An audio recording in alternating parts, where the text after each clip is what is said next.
So how to set and pursue goals most effectively. And now, importantly, this applies to you watching if you are someone who wants to coach someone else or support someone in any capacity, really, or, importantly, if you want to just learn how to do this on yourself. Because what I'm going to share with you is a model that really structures your thought process. So literally you can sit in front of a mirror and do this. You can journal this way. I have done both of those. If you do the mirror one, you want to do that in a private place. Otherwise people will think you're an insane person. Or you can just, again, use it as you think through setting and achieving goals and sort of strategy, whether it's something specific to a business or a project, but also just really any area of your life. So that's what we're going to cover in this video. And the model I'm going to share when it comes to coaching for goals is what I call VROOM, like car noise. I'm tempted to go, vroom, vroom, but you get the idea, right? It's just a way to remember it. And the way to remember that, right? Vroom, like the car, because it drives really fast or reaches where you want to go, whatever, right? The acronym is not important as much as what it represents. So you have the V, which stands for vision. You have the R, which means reality. You have the O, which stands for opportunities or options. You have the second O, which stands for obstacles, and those two can kind of go in either order, it doesn't matter. And then you have a map. So let's get into how you can apply this to yourself or to your interactions with the people around you in order to most effectively pursue and achieve your goals. So why do we start with this? Well, the important part of this, let's talk about the first two letters and some distinctions between the two. The V, as I said, is for vision, and that is kind of your goal or your desired future state.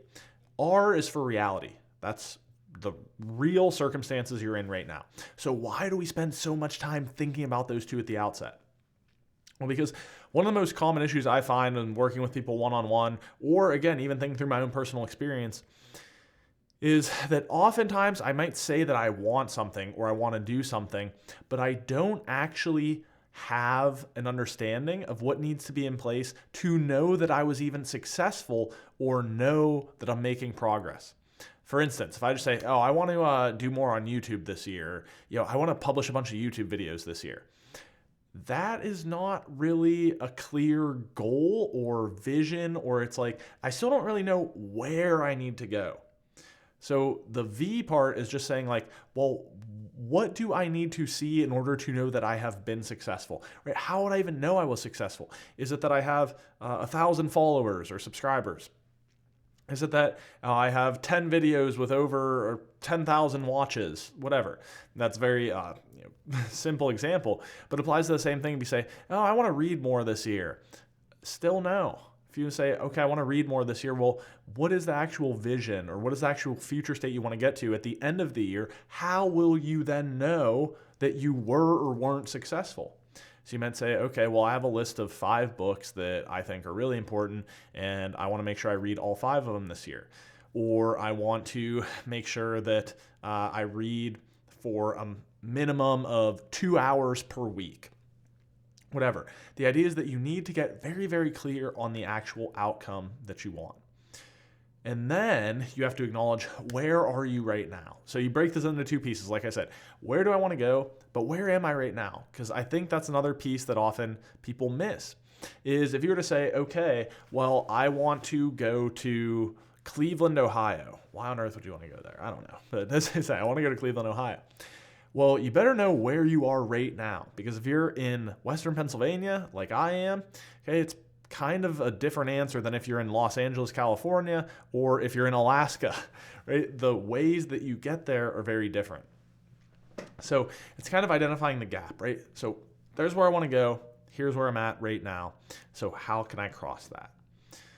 And so, again, I encourage you, as you individually think through any kind of issue you're trying to tackle, it could be small. It could be, I don't know, like, what do I want to do this weekend? And it could be really big. Where do I want to go to college? Should I change careers? Should I marry this person? Right? I think pretty much any of these can kind of fit into this model. You have to first start with, well, what is the actual clear vision of the outcome you want? And what are the parameters to know that you have gotten there? So imagine if you're starting a conversation and you're like, oh, I've been stressed at work lately. I don't know. And you're trying to support this friend of yours, or maybe if you do coaching or something, they're a client or a coworker. You're like, oh, I've been really stressed lately. And you're like, oh, okay. You've been stressed. All right. What do you want to improve? And you're like, well, I just need to get better work-life balance. A lot of the times we stop right there and we're like, all right, what we're after here is getting better work-life balance. But that leaves a huge question. What does it actually mean in behavioral, tangible terms to have better work-life balance? Because for a lot of people, 50 hours a week would be better work-life balance. For me, that would be probably worse work-life balance.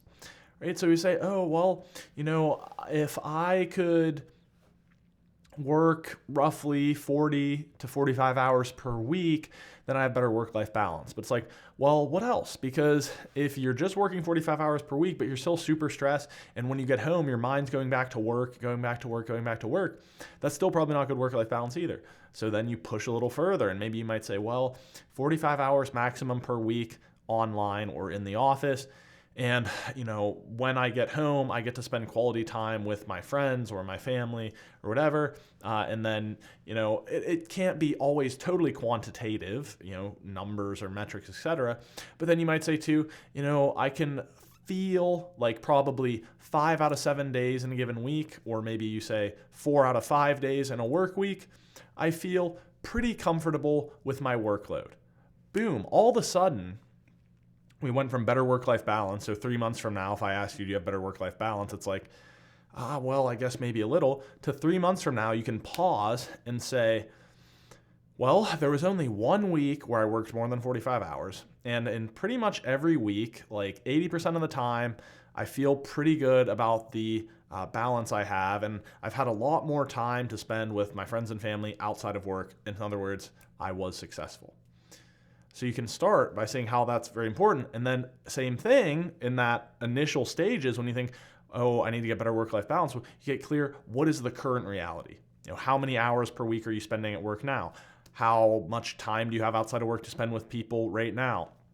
How often are you getting stressed or anxiety or thinking about work when you're outside of work right now, etc.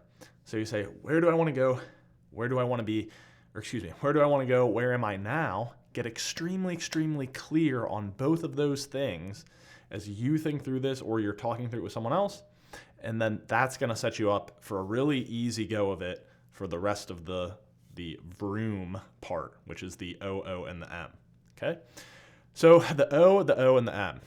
Sometimes you could just talk about this as O for options, in which case the acronym would be VROOM, but I figure no one will know what the hell I'm talking about if I say that, so I like to break it into obstacles and opportunities. So obstacles is just saying like, well, what are the things that could get in the way of me reaching that desired vision or that desired end state? And then how can I work around them? So again, this is not just in like a business or a tactical thing. It could be in any area of life. So let's say you say, oh, I want to lose 10 pounds this year. And, you may add in a little more detail about, the details of how you'll know you're healthier, but maybe just because it's like the simplest example possible, let's say right now I weigh 200 pounds and I want to weigh 190 pounds. So what are the common obstacles, though, that could add to that? Well, I could get too busy with work stuff and not make time to work out. I could keep junk food around the house and eat a little too much of that. My roommate could say, hey, we should go out and do this. Or my roommate could buy beer and, I have that around the house and I'm more likely to consume it. Or I could get really stressed out one day and upset and just as a way to deal with that, I go to a restaurant and eat. I know I have my friend's birthday coming up and there will be cake there. So it's just about getting some of those obstacles in place, and of course prioritizing what are the most frequent and the most problematic ones.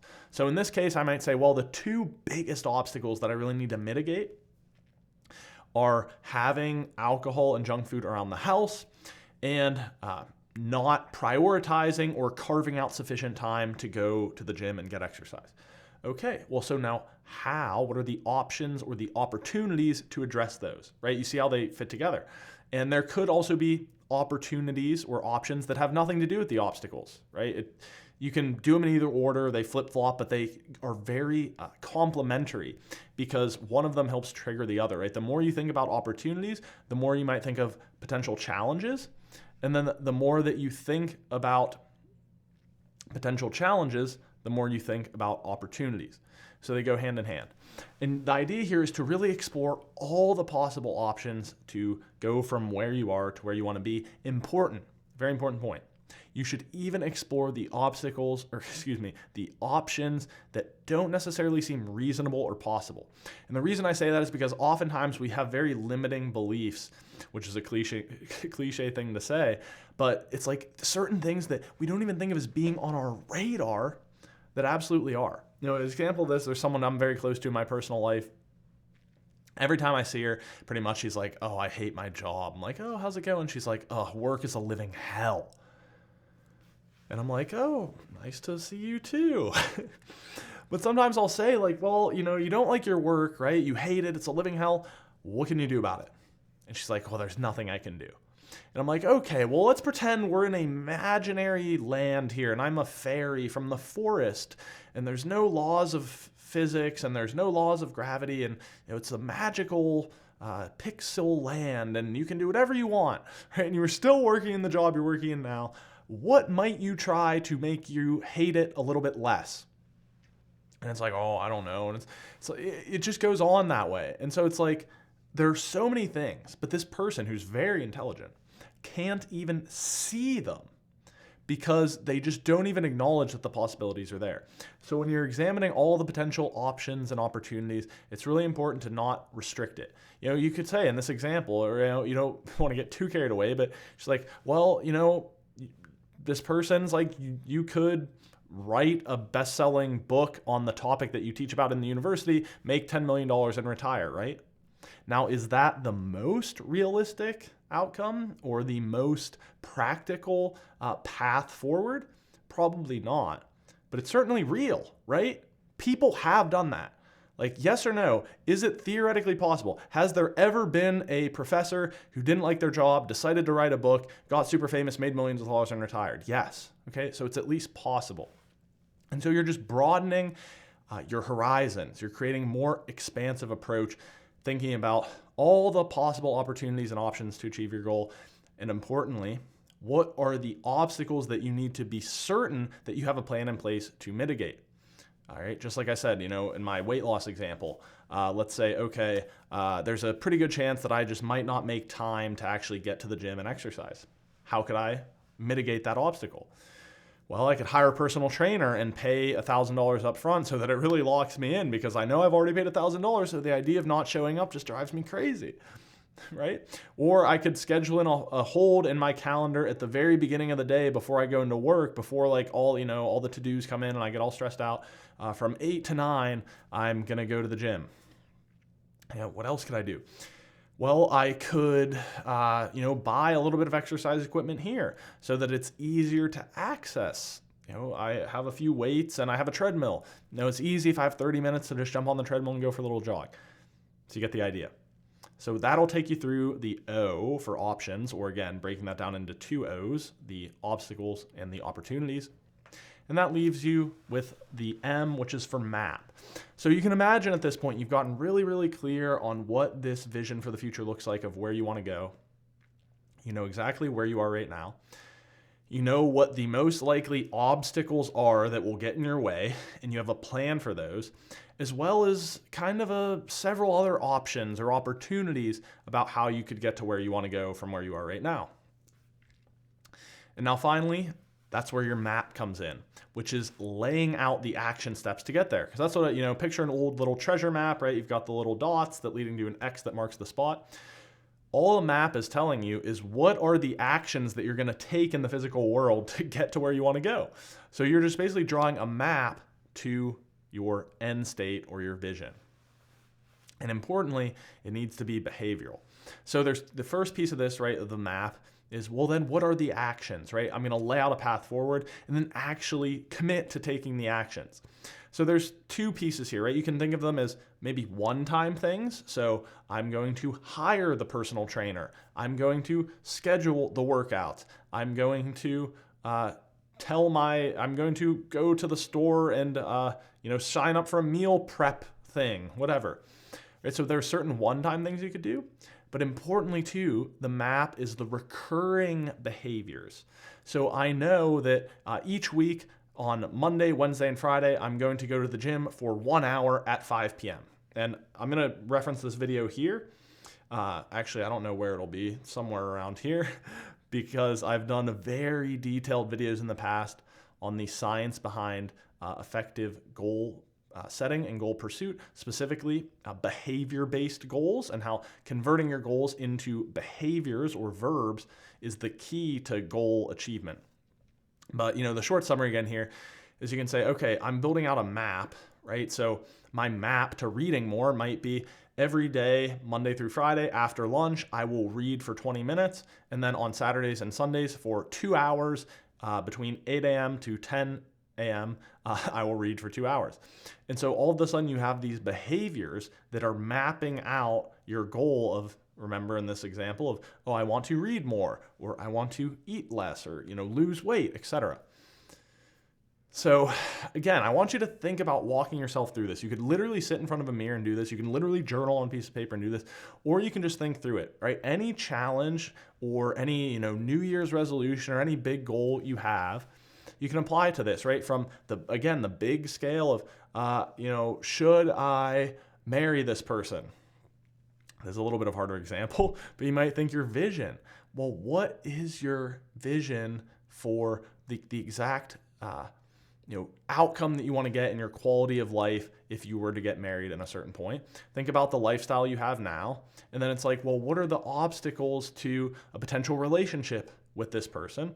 And what are my other options though, right? If I know that my ideal lifestyle is blah, blah, blah, blah, blah, I could marry this person, I could marry someone else, we could continue dating for a few years. And then once you're very clear on the path forward, right, it's taking the next action, which probably in this case would not be to propose, but it would be to have an idea of say, well, we're going to continue doing this, and maybe we need to get a little bit of therapy, or maybe we need to change this part of our relationship. And if it continues on, then I will take the action. But again, it could also be a one-time thing. If you're just thinking about, hey, I want to do this new business idea. I don't know. I want to write a book, let's say. You can say, okay, well, how will I know the book is successful? Is it just writing it? Or is it, oh, I want to sell 1,000 copies of the book? Okay. Your reality right now, there's no book and you have no ideas. Okay. What are the obstacles and the options? Well, there's all these obstacles about making time for it and who's going to read it, etc. And so coming out of that, you would have a ton of opportunities there on saying, well, first I need to identify who the reader is. And then I need to identify what problem I'm solving for them. And then I need to understand, is it a problem that I'm really capable of solving and writing a book about? And then I need to schedule out time to actually write the book. And then I'll need to find an editor. So you have all these different pieces there. And then you can lay them out in a map. And the first action is, okay, I need to talk to 20 people about what the most valuable book they've ever read is. Okay. So for anything you want to improve, this acronym will be really helpful as you coach yourself or have a conversation, again, with someone else. So it's, where do I want to go and where am I at now, right? Vision and reality, then obstacles and opportunities, also known as options, and then finally a map, which are the actions and the steps that you need to get there. So I hope this video is helpful. YouTube suggests that you watch this video. I'll include a bunch of my resources down below from both my Happiness PhD work, which includes my living reference library of research and insights, as well as my newsletter, and also the stuff that I do use on my own coaching consulting side with Happiness Means Business. All that's down below. So thanks for watching. This has been Jackson Kirchis, and I'll see you next time.